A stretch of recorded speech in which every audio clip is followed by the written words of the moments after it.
শুধু চাল আর দুধ দিলে কি ফিন্নি রান্না হয়ে যায়? একেবারেই না। ফিন্নি একেবারে বিয়ে বাড়ির মতো শাহী ফিন্নি আপনারা ঘরে বসেই তৈরি করতে পারবেন। এই রেসিপিতে শাহী ফিন্নি তৈরি করে দেখাচ্ছি, যেটা আপনারা আসছে ঈদে রান্না করতে পারেন। একেবারে বিয়ে বাড়ির মতো স্বাদ হয়। প্রথমে এখানে 1/4 কাপ পরিমাণে পোলাও চাল নিয়েছি, দিব 10-12টার মধ্যে এখানে কাজু বাদাম নিয়েছি। একটু গরম উষ্ণ দুধ দিয়ে এটাকে ভিজিয়ে রাখবো। আর তার সাথে নিয়েছি মাওয়া 3 টেবিল চামচের মতো, আর হাফ কাপের মতো দুধ দিয়ে এটাকেও কিন্তু ভিজিয়ে রাখতে হবে কিছুক্ষণের জন্য, রংটা আসবে। তো আমি এখানে খুব অল্প পরিমাণে একটু জাফরান দিয়েছি, আর তার সাথে হাফ কাপের থেকে কিছুটা কম দুধ দিয়ে এটাকে কিন্তু ভিজিয়ে রাখবো। তো এই পর্যায়ে আমি যে চালটা ভিজিয়ে রেখেছিলাম সেটার পানি ভালোভাবে জাস্ট আধা ভাঙা হবে, কিন্তু একেবারে কিন্তু মিহি গুঁড়া করে নেওয়া যাবে না। 1 লিটার পরিমাণে ফুল ফ্যাট মিল্ক এখানে ব্যবহার করছি। যেই দুধে বেশি ফ্যাট আছে সেটাই ব্যবহার করবেন, ফিরনির স্বাদটা ভালো আসবে। 2 থেকে 3টা এলাচি আর দারুচিনি দিয়ে দিলাম।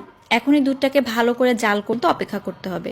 দুধটা যখন 2-3 মিনিটের মতো ফুটে যাবে তখন এখানে যে চাল দেওয়ার সাথে সাথে কিন্তু একেবারে নাড়তে থাকতে হবে, তা না দলা পেকে গেলে ফিরনি খেতে ভালো লাগবে না। তো যখনই একটু কিছু আসবে তারপর এখানে চিনি আর 1 চিমটি লবণ ব্যবহার করবেন। লবণ দিলে ফিরনির স্বাদটা কিন্তু চিনির স্বাদটা একদম পারফেক্ট হয়। এটা খুব ভালোভাবে ব্লেন্ড করে নিয়েছি। কাজু বাদামের ব্লেন্ডটাও আমি এখানে দিয়ে দিয়েছি, কাজু বাদামের মিশ্রণটা, আর তার সাথে এখানে যে মাওয়াটা ভিজিয়ে রেখেছিলাম সেটাও দিয়ে দিয়েছি। গলতে চাবে না, তাই দুধ দিয়ে ভিজিয়ে রাখবেন কিন্তু অবশ্যই, তাহলে একদম ফিরনিটা খুবই মজাদার হবে। তো জাফরান যেটা ভিজিয়ে রেখেছিলাম সে ভালোভাবে সব উপকরণ মিশে গেলে শেষের দিকে এখানে একটু দিয়ে দিতে হবে ঘি। আমি এখানে 2 চামচের মতো ঘি ব্যবহার। তো দেখতেই পাচ্ছেন ফিরনি কিন্তু যেরকম ঘনত্ব দরকার চলে এসেছে, কারণ এটা ঠান্ডা হওয়ার পরে আরও কিছুটা গাঢ় হয়ে যাবে। এত মজা হয় খেতে, আপনারা একবার এভাবে রান্না না করলে এর স্বাদ কিন্তু একদমই পাবেন না। যারা আসছে ঈদে ফিরনি রান্না করতে যাচ্ছেন, আমার এই রেসিপিতে একটা ভালো লেগেছে। আল্লাহ হাফেজ।